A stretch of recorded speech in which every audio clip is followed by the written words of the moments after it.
जिंदगी की राह कार्यक्रम बाइबल की पुस्तकन का क्रम से अध्ययन हवे, जेवना में आपकी मिली कि कैसे पाप से छुटकारा पा सकेनी और सृष्टिकर्ता के जैसन जिंदगी जी सकेनी। ये कार्यक्रम हमके एगो अवसर देला कि हम बाइबल से अपनी जिंदगी से जुड़ल बातन का अध्ययन कर सकी और ई जानी कि हमारी जिंदगी खातिर परमेश्वर का इच्छा बा। कृपा करके देखी सुनी ताकि परमेश्वर आपकी जिंदगी का मार्गदर्शक ठहरस। विस्तार से आगे बढ़े से पहले मन के तैयार करे बदे सुनी एगो आत्मिक सुंदर गीत।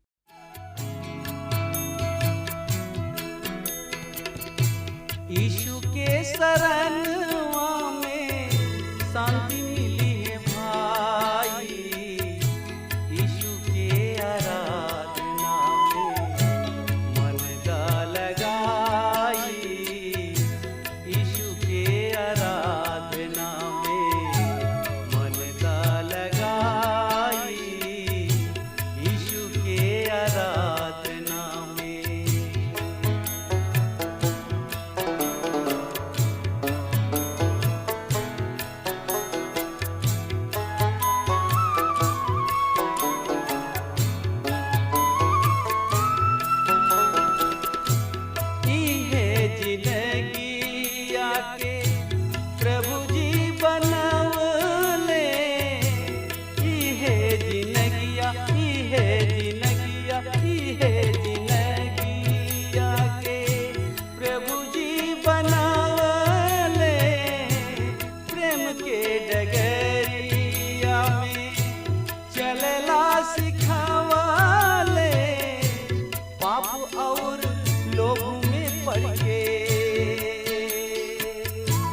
पाप और लोभ में पड़ के गैला भुलाई, यीशु के आराधना में मन दा लगाई, यीशु के आराधना में मन दा लगाई, यीशु के आराधना में।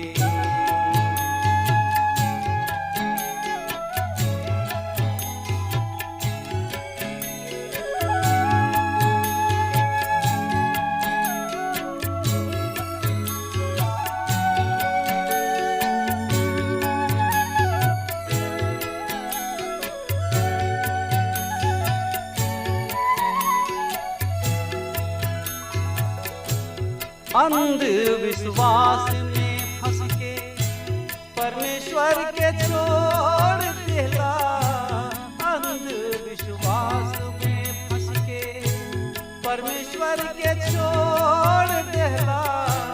सोच विचार के देखा जिंदगी में का पैला, माटी के शरीर एक दिन,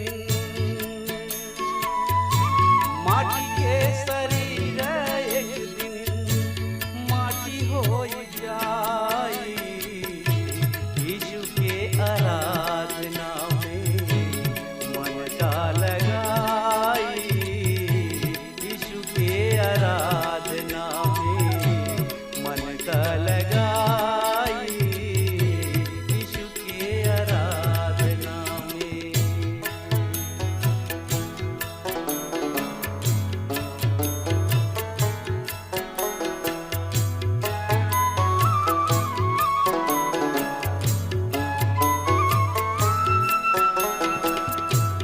देवे के परी एक दिन जिंदगी के लेखा, देवे के परी, देवे के परी, देवे के परी एक दिन जिंदगी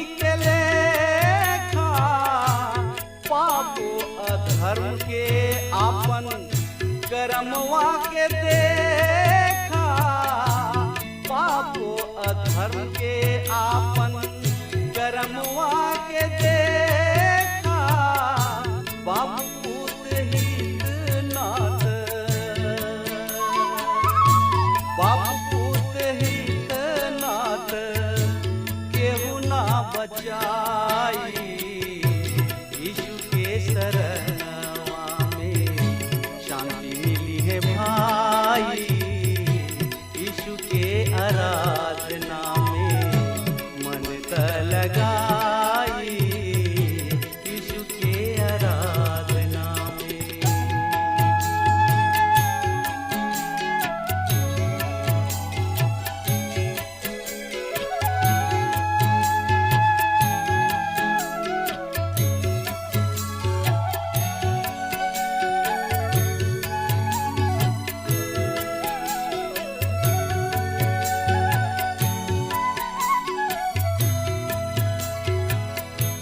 परमेश्वर पिता ई दिहलन सुंदर मनुष्य तन, परमेश्वर पिता ई दिहलन सुंदर मनुष्य तन, दारू गांजा भांग खाई के बिगाड़ देहला सुधा मन, दारू गांजा भांग खाई के बिगाड़ देहला सुधा मन, आखिरी में जीने की,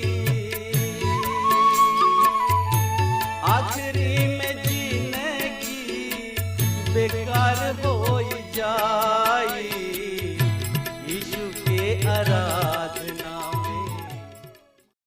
मित्र भाई बहन, प्रभु यीशु मसीह के नाम में प्यार भरल नमस्कार बा। हाँ मित्र, पिछला अध्याय में हमनी के देख ले रही जा झूठ शिक्षक के बारे में हमनी के देखत आवतानी जा, और आज हमनी के देखे के पहला यूहन्ना 5 अध्याय के कि परमेश्वर जिंदगी हमें। ये अध्याय में हमनी के ए छोट किताब के आखिरी मुख्य भाग में आ चुकल बानी जा। ए पत्री के पहला भाग में हमनी के देखनी है जा कि परमेश्वर ज्योति हमें। एकरा विस्तृत मध्य भाग में हमनी के देखनी है जा कि परमेश्वर प्रेम हमें।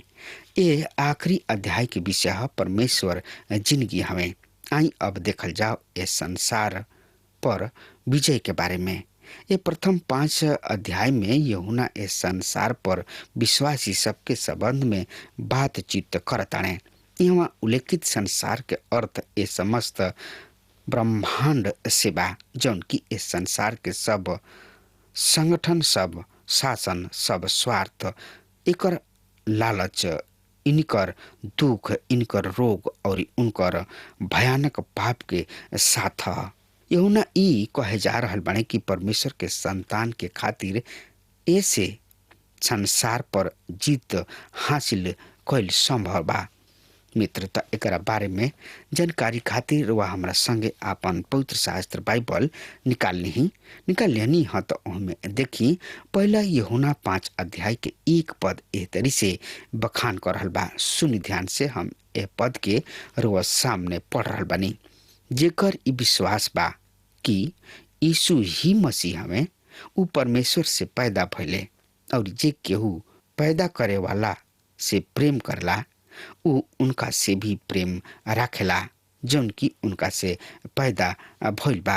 हाँ श्रोता मित्र भाई बहन, परमेश्वर जिंदगी हमें, और ई जिंदगी परमेश्वर से पैदा होके के द्वारा आवेला। जेकर ई विश्वास बा कि यीशु ही मसीह हमें, ऊ परमेश्वर से पैदा भइल बाने, इहे ऊ विधि है। यही तरी कोनो नया जन्म प्राप्त कर ले। यूहन्ना एकरा के बहुत ही स्पष्ट रूप से अपना सुसमाचार के शुरू में ही ये आदमी व्यक्त कर देताने कि रुआ जिंदगी में प्रभु यीशु मसीह में विश्वास के द्वारा परमेश्वर के संतान हो सकतानी। पर जितना लोग उनका के ग्रहण कैल, ऊ उन्हें परमेश्वर के संतान होके के अधिकार दिले, अर्थात उन्हें जे उनका नाम पर विश्वास रखला। यूहन्ना एक अध्याय के 12 पद में बतावल गइल बा, अर्थात जब रुआ मसीह पर विश्वास करतानी त रुआ ई विश्वास करे के साथ कि ऊ के हमें इहो विश्वास करतानी कि ऊ का कइलन, ऊ जवन कइलन उनकर कोनो मूल्य ना होला अगर ऊ ना होले जवन ऊ रहन। हम एक खाली फेर दोहरियावतानी कि कुंवारी से जन्म लिहल अनिवार्य रहे। ऊ के हमें जौन की इस संसार के पाप सब के कारण मरले। ऊ साधारण मनुष्य ना रहन जे ऐसन कैलन, काहे कि एगो साधारण मनुष्य खुद ही पाप से भरल होले और अपना उद्धार के खातिर मर भी नहीं सकत। ऊ न्याय के दिन ही मरी हैं, अनंत काल के खातिर परमेश्वर से अलग कैल जाए से। जेकर ई विश्वास बाकी प्रभु यीशु मसीह हमें ऊ परमेश्वर से पैदा भइल बाड़े। ई विश्वास ही बा जौन से कि नया जन्म पैदा होला। ये खाली जब रुआ नया जन्म प्राप्त कर लेतानी, रुआ कौना तरी से ई जानतानी कि रुआ नया जन्म प्राप्त कइले बानी। का रुआ के कोनो बहुत ही अनोखा आह्लादकारी अनुभव प्राप्त होला? का रुआ परम आनंद के अवस्था में पहुंच जातानी? ई कोनो जरूरी नहीं खे कुछ के ऐसन अनुभव होला। ऐसन हमनी के बतावल गइल बा, पर प्राय ऐसन ना होला। जेकर ई विश्वास उनका से पैदा होला जब रुआ प्रभु यीशु मसीह पर विश्वास करतानी, रुआ नया जिंदगी पावतानी और परमेश्वर और स्वर्गीय पिता बन जाले। ऊ परमेश्वर पिता हमें और ऊ राउर स्वर्गीय पिता हो जाले। अगर ऊ राउर स्वर्गीय पिता हमें और रुआ उनका से पैदा भइल बानी त रुआ उनका से प्रेम करब। पर यहाँ पर ना रुक जाला, रुआ उनका से भी प्रेम करे जा रहल बानी जौन की उनका से पैदा भइल बाड़े। दूसरा शब्द में रुआ परमेश्वर के अन्य नन्हा बालक से भी प्रेम करब। यूहन्ना ई पहले भी कह चुकल बाड़े और जे ऊ कहल ऊ उनका खातिर नया जन्म ना ह। यूहन्ना के पहला पत्री के 3 अध्याय के 11 पद में हमन के पावतानी जा, कहे कि जौन सुसमाचार तू शुरू से सुनला ऊ ई ह कि हमनी के एक दूसरा से प्रेम राखी जा। हाँ श्रोता मित्र भाई बहन, परमेश्वर से पैदा ई अभिव्यक्ति बहुत बहुत महत्वपूर्ण बा। परमेश्वर से पैदा होखे के एह बात से कोनो संबंध नहीं खे कि रुआ कोनो कलीसिया के सदस्य हई या रुआ कोनो सेमिनरी में शिक्षा ग्रहण क के आ रहल बानी या आयल बानी। निश्चित रीति रिवाज सब के पालन कइल रुआ के परमेश्वर के संतान ना बनावेला। ऊ बात जवन की महत्व रखेला ऊ ह का रुआ परमेश्वर से पैदा भइल बानी? का रुआ नया जन्म प्राप्त कर चुकल बानी? रुआ नया जन्म तब प्राप्त करिना जब रुआ प्रभु यीशु मसीह के आपन उद्धारकर्ता ग्रहण करिना और ई प्रमाणित करिना कि रुआ प्रभु यीशु मसीह से प्रेम करिना। रुआ अपना स्वर्गीय पिता से प्रेम करिना। ऊ रुआ के पैदा करी हैं और रुआ उनकर अन्य संतान सबसे प्रेम करे लागब, काहे कि ऊ मसीह में राउर भाई और बहिन हमें। एकरा के कोनो संप्रदाय, कलिसिया, जाति, गुप्त या समूह के सीमा में नइखे बांधल जा सकत। ऊ लोग जे नया जन्म पौले बा परस्पर एक दूसरा से प्रेम रखी हैं।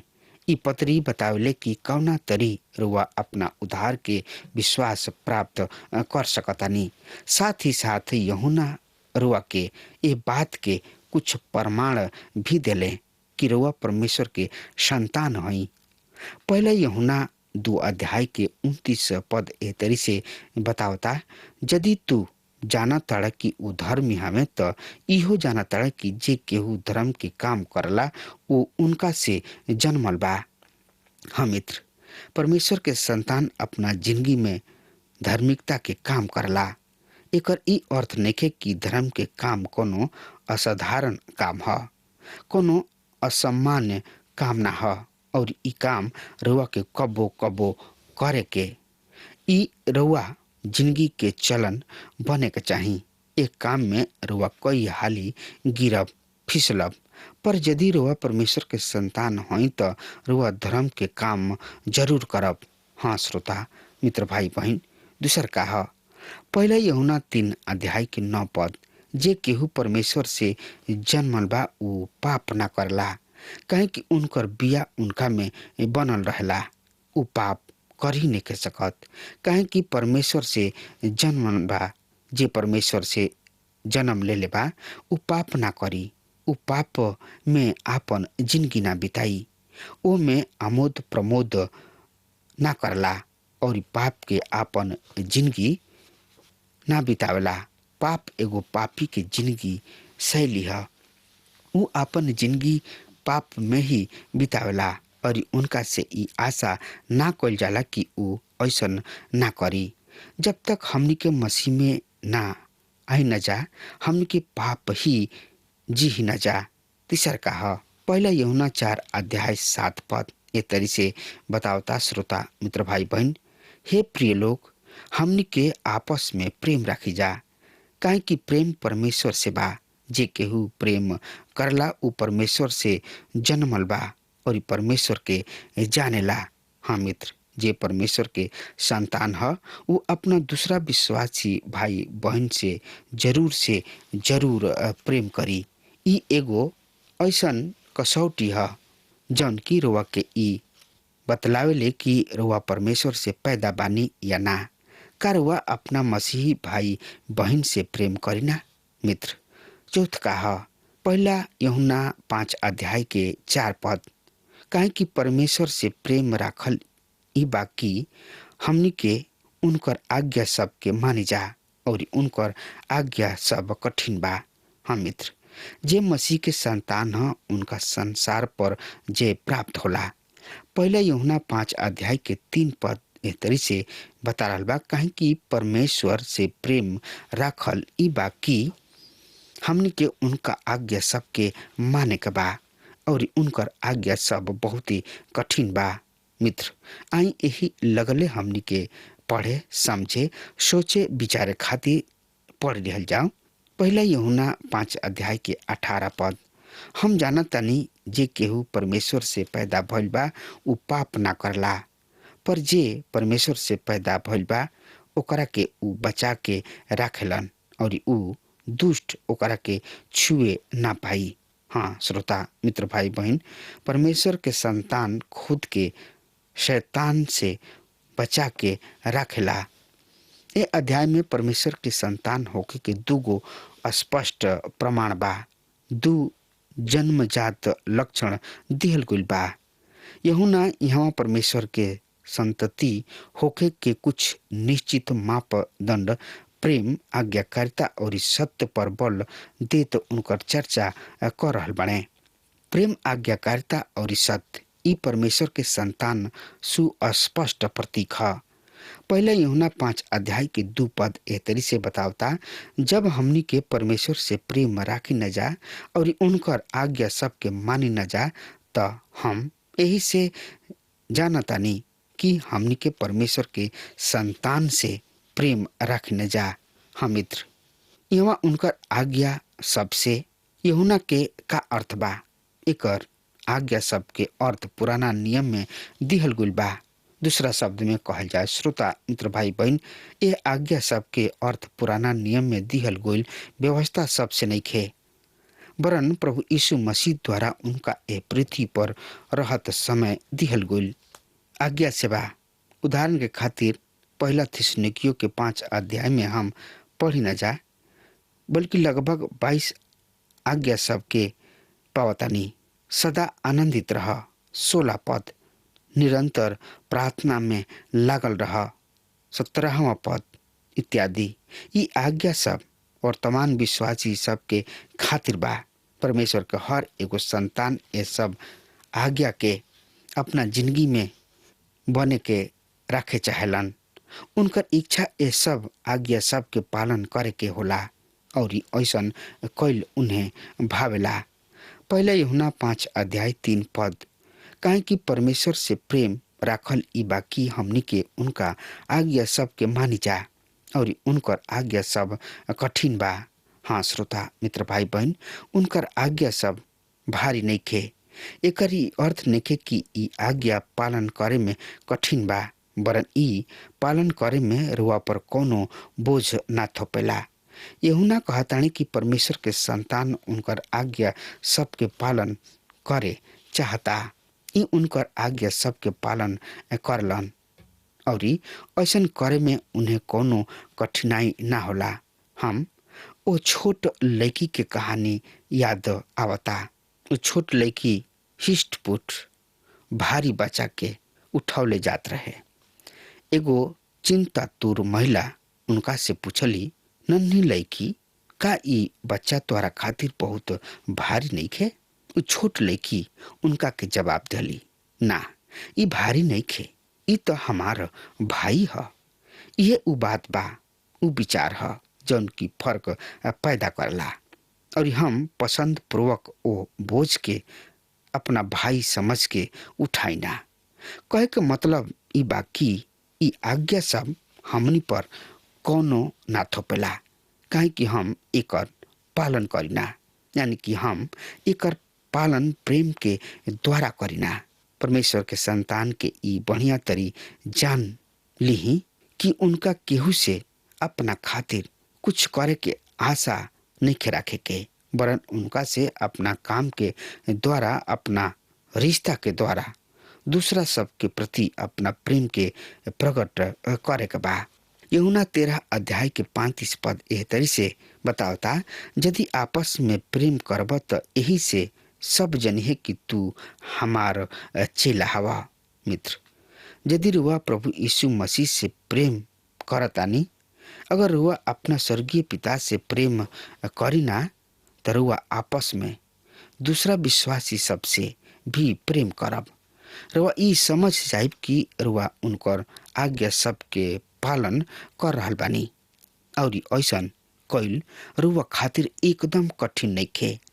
प्रभु यीशु मसीह कहले मत्ती रचित सुसमाचार 11 अध्याय के 30 पद में, काहे कि हमार जुआ सहज और हमार बोझ हल्का बा।